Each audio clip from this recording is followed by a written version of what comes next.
La biologie, on va faire une FNS à la recherche d'une anémie, une CRP à la recherche d'un syndrome inflammatoire, fibrinogène aussi, électrophorèse des protéines sériques, coproculture à la recherche de la calpoprotectine, mais aussi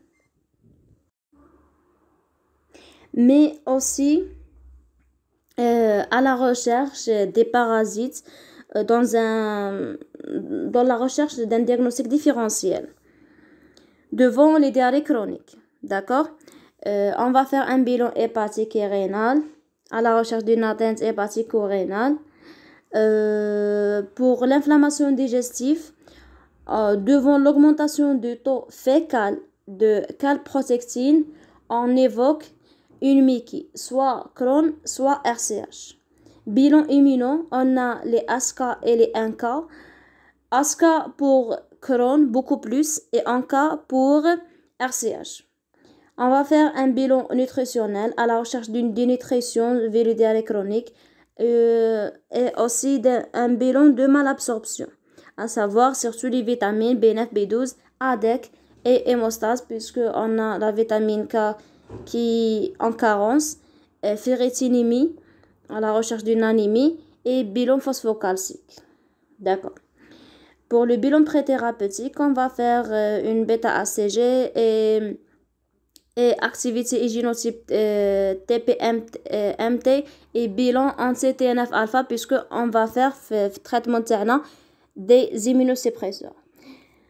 Comme examen clinique aussi, on va faire l'endoscopie. C'est elle qui pose le diagnostic avec la biopsie. Donc, endoscopie haute et basse avec biopsie des lésions, mais aussi des anciennes. D'accord? Donc, macroscopiquement, ce sont des lésions discontinues avec intervalle de muqueuse saine. On va retrouver des complications, à savoir des ulcérations, aftoïdes superficielles ou profondes. L'évolution fissure, fistule, sténose, aussi des sténoses et pseudopolypes cicatriciels.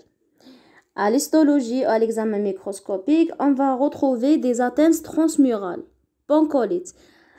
Par contre, RCH donne une atteinte de la muqueuse seulement. Donc, on va retrouver des ulcérations, des abcès, des villosités irrégulières, des distorsions glandulaires, des infiltrations lymphoplasmocytaires du chorion muqueux, voire transmurales.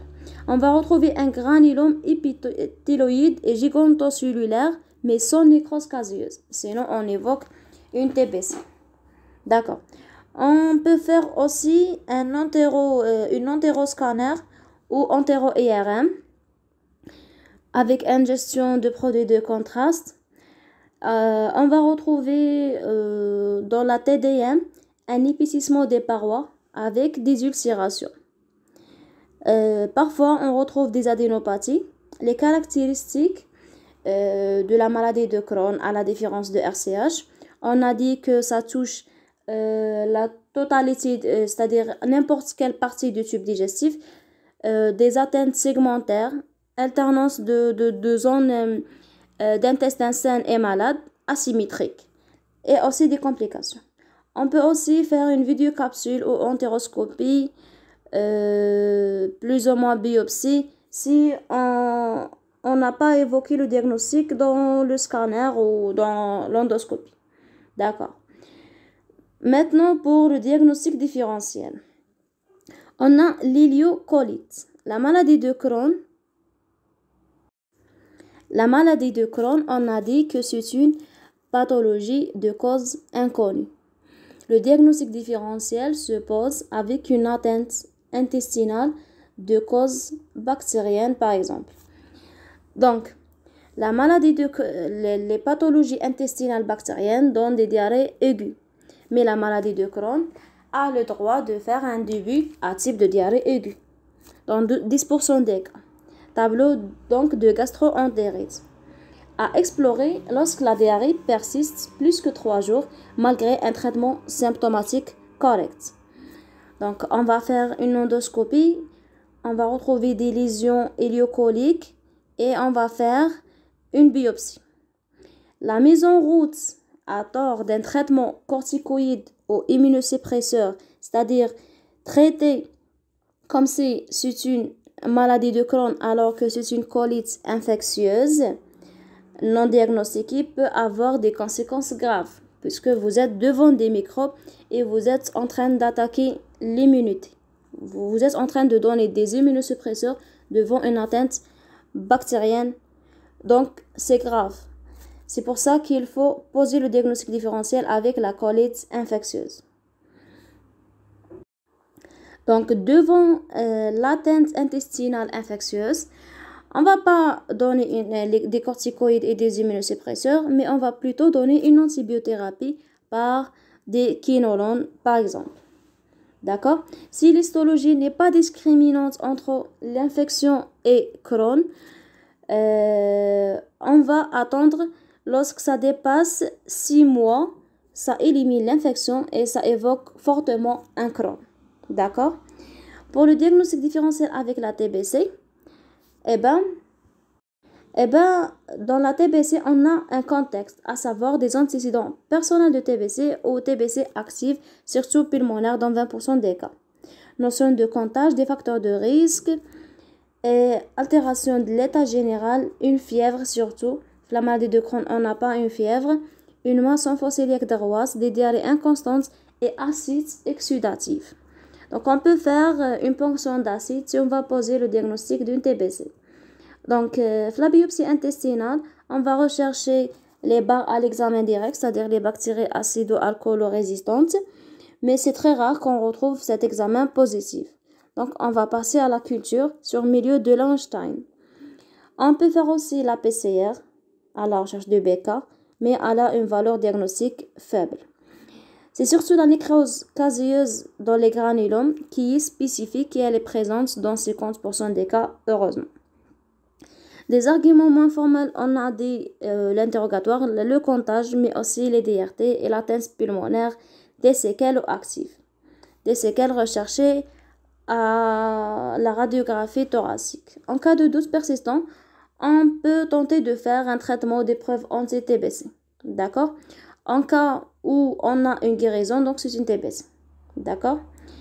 Autre lésion, on peut poser le diagnostic aussi avec une atteinte néoplasique, adénocarcinome ou lymphome, ou une vascularite, à savoir la maladie de Behçet. D'accord? Ou granulomatose chronique septique, là on a un déficit de phagocytose. Donc on aura une accumulation de bactéries, à savoir on dit granulomatose chronique septique. D'accord? Pour l'évolution, c'est une pathologie chronique évoluant par poussée-rémission. D'accord? La guérison spontanée, elle est exceptionnelle. Et l'évolution, elle est émaillée de complications et d'aggravations. C'est où l'intérêt de faire un traitement. D'accord? Quelles sont ces complications? À savoir la fibrose stinosante. On a dit la stinose, la fistule, les abcès. La chirurgie, elle est envisagée au stade de complications. D'accord? Donc, plus que 50% des malades dans les 10% suivant le diagnostic auront une chirurgie pour faire traiter une complication mécanique. D'accord?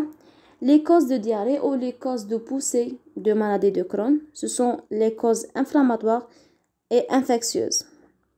Mais aussi, c'est-à-dire on peut avoir une surinfection bactérienne sur la maladie de Crohn ou anatomique, par exemple un grêle court, une malabsorption des fistules, etc. Mais aussi surtout le traitement peut déclencher une poussée, à savoir les ANS. Les ANS peuvent donner un ulcère. Un ulcère sur une maladie de Crohn, ça va être plus grave. Une antibiothérapie aussi, elle est néfaste pour la flore bactérienne, donc ça entre dans les facteurs de risque de la maladie de Crohn. D'accord? L'intolérance médicamenteuse, c'est-à-dire une atteinte intestinale secondaire au traitement, peut aggraver la maladie de Crohn. Quelles sont les complications? On a dit occlusion sur sténose, fistule, abcès, perforation et hémorragie. L'hémorragie, elle est surtout constatée dans la RCH, mais quand même, on peut la retrouver dans la maladie de Crohn. La complication la plus grave, c'est la colite aiguë grave, qui est une urgence médico-chirurgicale, mettant en jeu le pronostic vital du patient. Voire cholectasie. Cholectasie, c'est une dilatation aiguë du côlon. On parle de mégacolon toxique. C'est une urgence médicale. On est devant un risque de perforation du côlon. Est-ce que la maladie de Crohn peut se dégénérer? Eh bien oui, elle peut être à l'origine d'un adénocarcinome en zone affectée. Donc, elle augmente le risque de cancer colique ou de l'intestin grêle. Enfin, pour le traitement, on va donner un traitement depoussing, mais aussi un traitement d'entretien. Pour le traitement, vu qu'on est devant une inflammation, on va traiter par des anti-inflammatoires, mais pas avec des ANS, mais plutôt avec des corticoïdes. On peut donner des corticoïdes locaux, mais aussi systémiques. Locaux, à savoir budesonide par voie orale ou en lavement devant des poussées modérées. Si on est devant des poussées sévères, on va donner directement des corticoïdes par voie systémique. D'accord? On va donner un traitement nutritionnel, alimentation entérale à début continu ou alimentation parentérale exclusive. On peut aussi donner dans la crise des immunosuppresseurs, à savoir anti-TNF-alpha, mais seulement si on est devant une résistance ou intolérance aux corticoïdes ou en cas de forme de mauvais pronostic. C'est-à-dire, dans la poussée, on va donner des corticoïdes. Dans le traitement d'entretien, on va donner des immunosuppresseurs. Mais dans la poussée, en cas où on est devant une poussée de mauvais pronostic, on peut donner un traitement immunosuppresseurs. Dans le traitement d'entretien, on donne des immunosuppresseurs et pas des corticoïdes. Pourquoi? Puisqu'on ne peut pas donner les corticoïdes à long terme, vu les effets indésirables. Donc, le but du traitement en immunosuppresseur, c'est de maintenir une rémission profonde, durable et sans corticoïdes. On a deux types d'immunosuppresseurs utilisés. Dans la maladie de Crohn, on a les analogues de purine en première intention. En deuxième intention, à savoir azatioprine ou 6-mercaptopurine. En deuxième intention, on peut donner méthotrexate et ou anti-TNF-alpha. La chirurgie est indiquée en cas de complications mécaniques, à savoir perforation, sténose ou fistule symptomatique. Qu'est-ce qu'on va faire devant ces complications? Eh bien, tout simplement, on va faire une ablation des segments d'intestin pathologiques. Cette chirurgie n'est pas curative et elle ne protège pas des récidives. D'accord? Lorsqu'on arrive au stade de la chirurgie, eh ben, c'est le traitement radical. Eh ben non. Donc, c'est un traitement symptomatique de la complication. On peut avoir d'autres complications dans le futur. D'accord. Quelles sont les mesures associées? Eh bien, il faut un sévrage total et définitif du tabac vu que c'est un facteur de risque. Traitement symptomatique, on peut donner des antalgiques, mais surtout pas les ANS. On peut donner un antispasmodique et aussi antidiarrhéique. Sans oublier la prise en charge nutritionnelle. Donc, il faut conseiller par une consultation diététique. See you later dans la RCH. Bye. N'oubliez pas de laisser des j'aime et de s'abonner à la chaîne pour voir plus de vidéos dans le futur, Inch'Allah. Bye.